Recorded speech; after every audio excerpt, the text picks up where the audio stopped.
The Cardinals take down the Yankees. Why this series continues to make the future of this team so unclear as we move towards the trade deadline. This is Locked On Cardinals. You are Locked On Cardinals, your daily St. Louis Cardinals podcast, part of the Locked On Podcast Network, your team every day.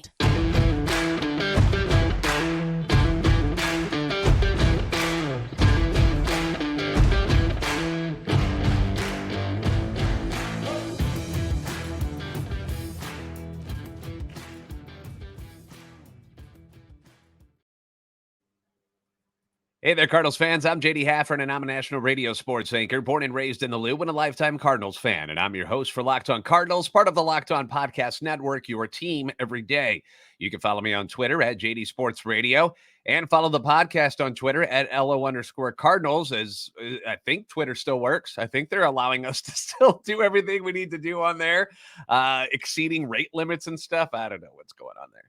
I want to thank those of you who make Locked On Cardinals your first listen every day. We are free and available wherever you get your podcasts. You can subscribe on places like iTunes, Spotify, Google Podcasts. We're also on YouTube. Like, subscribe, and comment. That way you're interacting with us. Hit the notification button so you know when the new episodes are posted. This is a show serving Cardinal Nation and giving the best fans in baseball all of the info about the birds on the bat. Today's episode being brought to you by Ibotta. Ibotta gives you cash back on hundreds of grocery items, from produce to personal care to pantry goods, so you can make sure you're beating inflation no matter what you're purchasing. Right now, Ibotta is offering our listeners $5 just for trying Ibotta by downloading the free Ibotta app and using code MLB. That's spelled IBOTTA, for those of you wondering. Well, hello and welcome into another episode of Locked On Cardinals, where we never know what exactly to expect and which team is going to show up on any given day. We have no idea. There's no way to predict this anymore. What a weekend in St. Louis. Weather-wise, things were pretty darn wild. I hope everybody in St. Louis is safe. Those of you who live there and live in the surrounding Midwest, some wild, wild storms took place. And we had the rain out on Friday, which became a doubleheader on Saturday, where game one ended up being delayed in the middle of it because of bad weather. And then Sunday, we just had this hot and steamy, humid day out, and a tough day to do anything outside. But welcome to summers in St. Louis. I mean, that's just how it is. Those of us who have grown up in St. Louis and in the Midwest, we're used to this stuff. This is no big deal. But you come from another town and you're like, what is going on here? Anyway, this season's Cardinals team has been just as unpredictable as the weather. You know, the Cardinals are up where, you see these moments where they look like a playoff contender. They look like the team we thought they were going to be coming into the year. And then you see them drop to the lowest of lows, where you wonder if they are the worst team in the National League, which they have been from time to time this season. They certainly keep you on your toes if you're a fan. And this weekend, it was more of the same, which is why what the team might do down the stretch as far as being buyers or sellers is still up in the air. You see a weekend like this and you're like, oh, well, maybe we shouldn't sell. But at the same time, we've gone down this path before, and they get you up and then something happens and they let you right back down. That's just kind of the path they've been on throughout the year. Friday night, a great game if you're a Cardinals fan, right? They absolutely blast Luis Severino and the Yankees 11-4. The game really wasn't even that close. They were up 11-0 at one point. Jack Flaherty was playing awesome. Give him his credit. Playing awesome. 6 innings, no runs, 4 hits, 4 Ks, just 2 walks. Very important for Jack. That's very key, because when he doesn't walk people, he's really, really good. It's just this weird wildness that happens to him that gets him into trouble and gets his pitch count up. But he was great on Friday. Offensively, Goldie and Gorman go yard. First stinger for Gorman since June the 9th. The team is 6 for 14 with runners in scoring position. An all-around efficient game at the plate. In fact, the only downside in this game, anything that we can whine about, is the fact that you feel bad for Jordan Walker, whose 17-game hitting streak got snapped. I believe he was the only starter who didn't get a hit in that game on Saturday. So not on Friday. I keep saying Friday because it was supposed to be Friday, but Saturday's game 1. But other than that, not a whole lot to complain about in that game 1, is there? Except for the weather, too. The weather coming out and just delaying things again, which really just kind of puts a wrench in things. And then you have to roll into game 2 later on that night. And it's a different story for the Cardinals, where the offense goes missing against another bullpen game, this time for the Yankees. And off the top of my head, I have no idea what the stats are and how many of these bullpen games the Cardinals have gone up against this year, but I would venture to say that they haven't won any of them because it seems like anytime a team needs to have a bullpen game and get their bullpen some work, they don't have a starter available for that. That is not a problem for the other team. They go right through the Cardinals like a knife through warm butter. They just really struggle in those situations. And the offense musters 2 runs on 7 hits. They go 1 for 5 with runners in scoring position. They strand 8. 6 of the 7 hits came from Newt, Goldie, and Walker. Newt getting that 5th home run of the season in that one. But the rest of the squad pretty darn silent. Matthew Liberatore got the start. He lasts just 4 1/3 innings, gives up 3 runs on 7 hits. He walks 1. He strikes out 1. I'm not really sure what to do with Libby at this point. Like, I don't want him not starting. I don't want him in the bullpen. He's going to be a starter. He's a starter, right? I don't want to put him into the bullpen because he has these tough games. But he's not helping us. Is he really? Like, he's just not going deep into games. He's only made it past the 4th inning twice in his last 5 starts. He's giving up a bunch of runs and hits in those short outings. He gave up runs of 5, 2, 5, 4, and 3. And in those games, the pen has to come in and ends up throwing 4 or 5 innings, which taps your arms out there a lot more than you'd like. So it's an issue. One of the good stories that did come out of Saturday's second game was Dakota Hudson's appearance. Some might have forgotten that the guy was even on the roster anymore since getting sent down to Memphis. He was the 27th man that was allowed to be added to the roster for the doubleheader, and he allowed just 1 hit over 2 2/3 scoreless innings and keeping the Cardinals within 1 run. The Yankees ended up getting 3 runs later in the game off of Chris Stratton to put it out of reach, but you like to be encouraged by what Hudson showed you. Remember coming into the season, remember the quote from Mo, we got 6 starters. Dakota Hudson was supposed to be that 6th starter. He ends up getting beat out by Jake Woodford in spring training. He's been down in Memphis so far. And I don't want to get your hopes up about what Dakota Hudson did on Saturday night because he hasn't been that good at Memphis either. He's 5-4 with an ERA of 6. It's not like he's doing anything special. So, you look at the numbers, and he's like the Giovanni Gallegos of starting pitchers down at Memphis, where has a few good outings, and then he just gets lit up. And then he has a couple more decent ones, and then gets crushed. Perfect example is what he did in June. He goes 4-1 at Memphis, but here's the earned run inning lines in those games. 2 runs in 5 innings. 2 runs in 5 innings. Not bad, right?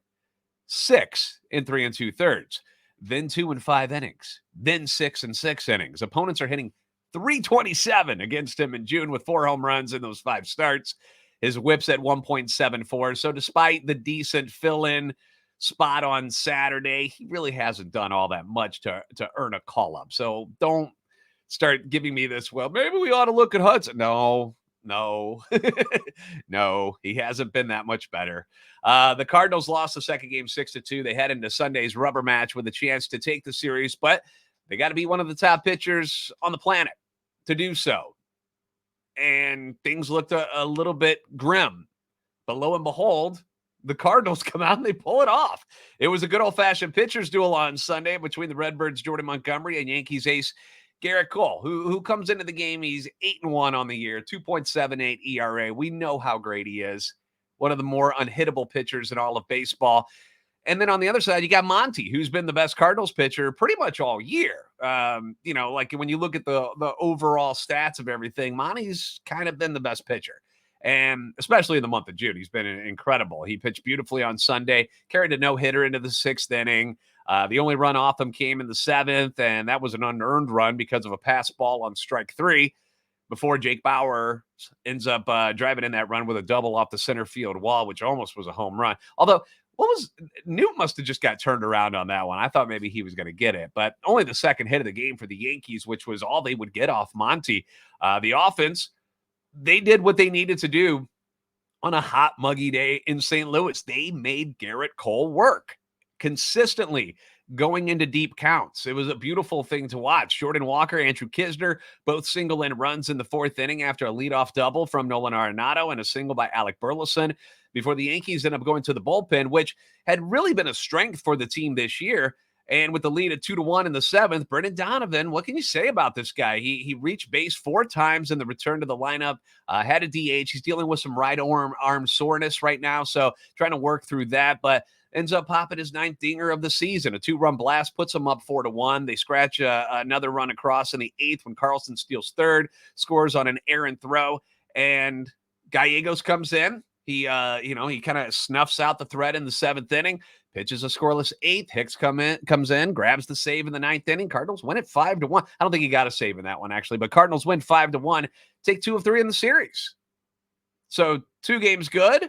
1 game, meh, against the Yankees team without Aaron Judge in the lineup. How much stock do you actually put in this series victory? We're going to talk about that. We'll get Stace from Locked On Yankees thoughts on the series and discuss what Yankees announcer Michael Kay said about Willson Contreras' benching earlier in the season, which raised some eyebrows. All coming up on today's episode of Locked On Cardinals. Finally, taking that summer vacation you've been planning but dreading buying all of the necessities before you take off, then it's time to stop spending your hard-earned money without getting anything in return. Enter Ibotta.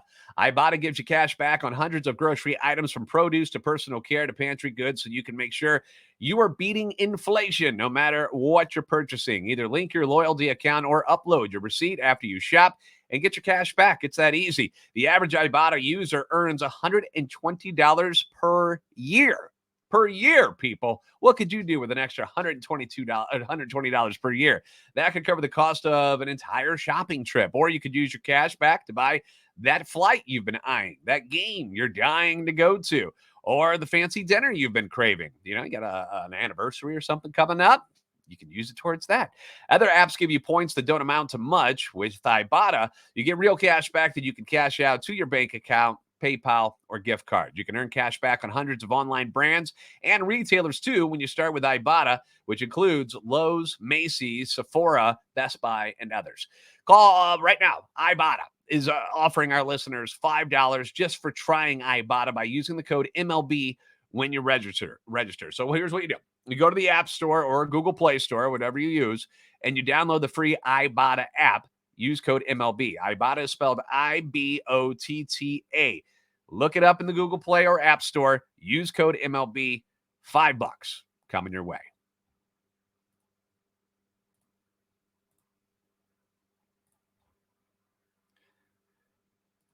All right. I'm over here screwing around with all the YouTube stuff. Still getting used to this new platform called StreamYard that we have.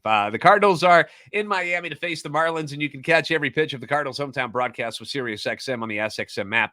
Just search Cardinals. Thanks for making Locked On Cardinals your first listen every day. I appreciate all the tweets and the comments from all of you, even the ones where we don't agree on certain things. It's always nice to have a healthy discussion and hear other people's opinions on stuff, like in our last episode about Adam Wainwright. I got very passionate in that particular episode and how I feel about what the Cardinals should do with Adam Wainwright moving forward. Some people loved my take and were applauding me. Others felt I was kind of being a jerk, talking down to them and calling them bad fans. And if it came off that way, that's not what I was trying to do. I do apologize for that. I'm not trying to make it sound like you're being a bad fan if you don't want Adam Wainwright pitching anymore. I just was genuinely conveying my thoughts on the situation and giving you information as to why I feel that way. You have the right to do whatever you want as a fan. So if you weren't in that discussion and you want to read some of the comments, I highly recommend that you go and check out our last episode. But back to the Yankees series, okay? Moving forward, Cardinals take 2 of 3 against New York, and if they hadn't, think about this for a second, if they hadn't lost that second game against Houston in tragic fashion, right? I feel like we would be talking about this team in a more positive light. I know things are pretty good after winning 2 of 3 against the Yankees, and that's great. But there's still trust issues with this team. For me, probably for you, maybe you don't. Maybe you don't have trust issues with it. I do, because every time I start to believe in them again, something horrible happens, like that game against the Astros. You look back and see what they've done recently. 2 of 3 from the Mets, 2 of 3 from the Nationals. You split in London with the Cubs. You lose 2 of 3 against Houston instead of winning 2 of 3. And then you actually win 2 of 3 from the Yankees. Now, without that ugly loss against the Astros, you would have won 9 of 14 and 4 of the past 5 series because you split against the Cubs. It's pretty good. It's pretty good. Instead, you win 8 of 14 and 3 of 5, which is progress. But if you look at it in a glass half empty type of thing, that's only one game above 500 in your last 14, 8 of 14. And at this point, the Cardinals need all the wins they can get, right? If they're going to make up ground in the Central. The Reds and Brewers, they keep winning, and the trade deadline is less than a month away now. So it's just hard to look at the math, see the numbers, and go, hey, I trust these guys to catch up with them, because I right now I have my doubts, because they got to start deciding on trading for players or selling off players. They got to make that decision. They can't go to the trade deadline and do nothing and just, that can't happen. They got to choose a path. And it's not exactly clear which path they're going to choose yet. Now, I asked Stacey Gatsulias at Locked On Yankees what her thoughts on the series and what she thought the Cardinals should do after watching them play over the weekend. And she said, no offense to the Cardinals, but the Yankees are playing like hot butter butt.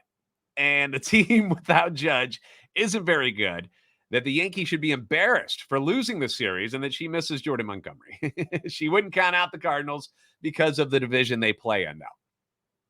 And that's kind of where we are. We're still in limbo, because even if they play solid baseball like they have been, where they're taking 2 of 3 in most series, the Reds and the Brewers still have to start losing more. And they're not. And the Reds continue to beat teams, and they're not playing horrible teams. They're beating pretty good teams, and they continue to win series. They took 2 of 3 from the Padres. I understand that that is a team that has really underperformed this year, considering payroll, star power, and everything, but they do what they have to do. They won 2 of 3. They took 2 of 3 from the Orioles, who are a major player in the AL East. And before that, they had reeled off 12 wins in a row. And they've only lost that one series against the Braves, who are arguably the top team in baseball right now. I know the Rays' record is still higher, but Atlanta is just mowing through people. So will the Reds ever slow down enough for the Cardinals to actually catch them? Their pitching is very suspect. It is very suspect. But that offense continues to defeat opponents, and you can never count them out of a game. So bottom line here is the Cardinals, they really just got to worry about themselves. There's no point looking at the standings and stuff at the moment. Win as many games as you can, but I have my doubts as whether or not they can make up enough ground before the trade deadline, which is coming up at the end of this month, to justify not selling impending free agents like Jack Flaherty, Jordan Montgomery, and even Jordan Hicks, if the price is right, because his stock continues to soar. And if he decides, no matter what the Cardinals say to him, that he wants to test free agency no matter what, there's a chance the Cardinals could lose all 3 of those guys and get nothing in return. So you can't let that happen, right? And I don't want to say we're giving up on the season, but they've put themselves in a corner now where the clock is ticking on them. And if they don't go on a run and those other teams start losing pretty quick, you might have to sell these guys. You might have to. Now, if you didn't hear the report from Yankees announcer Michael Kay about Willson Contreras over the weekend, we're going to delve into that. And I also did Paul Goldschmidt get snubbed from the All-Star game? I'm going to throw some stats at you, and you're going to, help come up with a decision there. We'll do that next on Locked On Cardinals.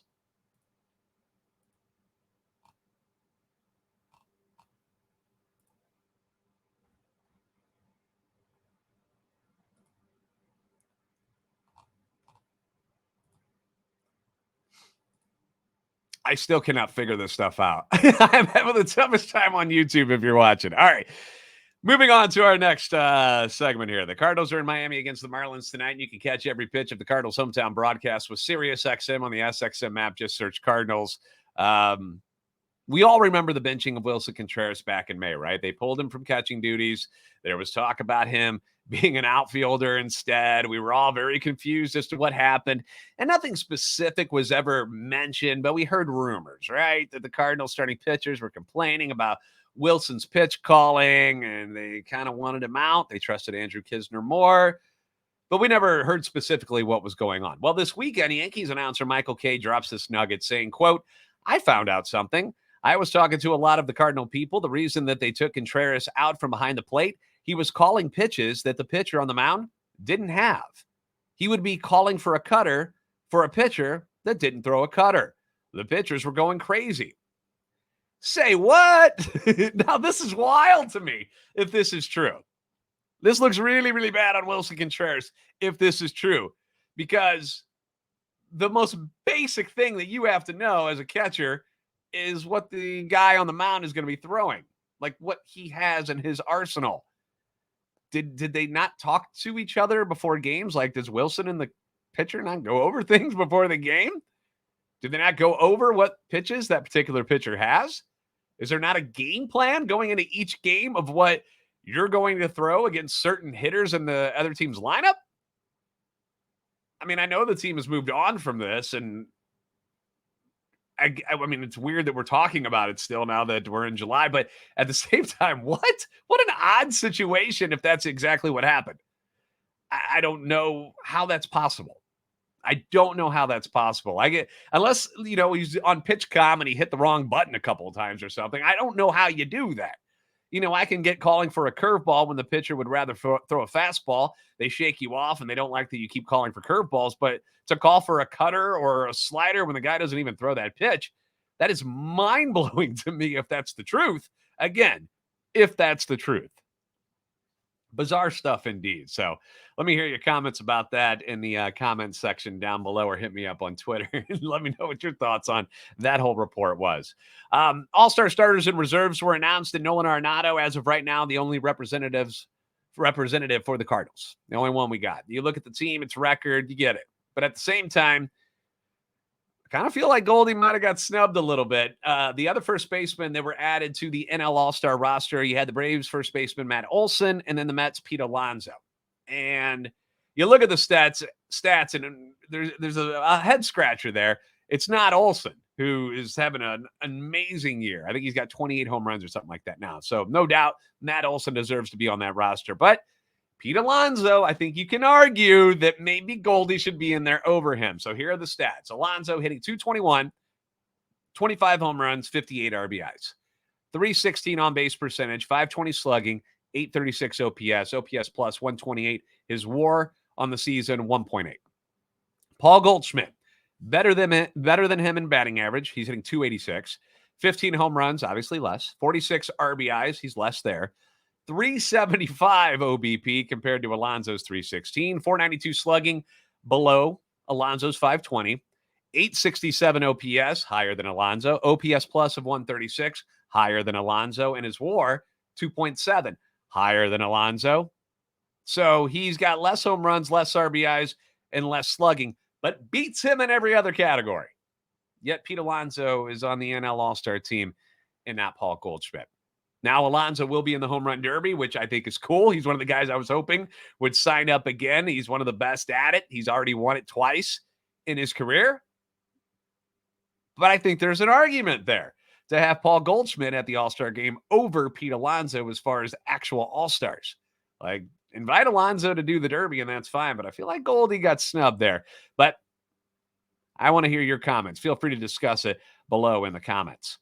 Thank you for making Locked On Cardinals your first listen every day. Be sure to catch every pitch of the Cardinals' hometown broadcast for this 4-game set against the Marlins, which begins tonight with SiriusXM on the SXM app. Just search Cardinals. Miles Michaelis on the bump against 25-year-old left-hander Braxton Gerrit, who is 4-2 on the year, but he was really good in June. 3-0, 2.25 ERA. Hasn't lost a game since May the 8th. Oh, hey, you just beat Garrett Cole. You just beat Framber Valdez from the Astros, two of the top pitchers in all of baseball. Go get this Braxton Gerrit guy. Show him what's up, Cardinals. First pitch, 5:40 St. Louis time. If you haven't already, please give us a follow on Twitter at @LO_Cardinals and at JD Sports Radio. Like and subscribe on YouTube to help our channel grow. You are the best fans in baseball for a reason, and I'll see you next time on Locked On Cardinals.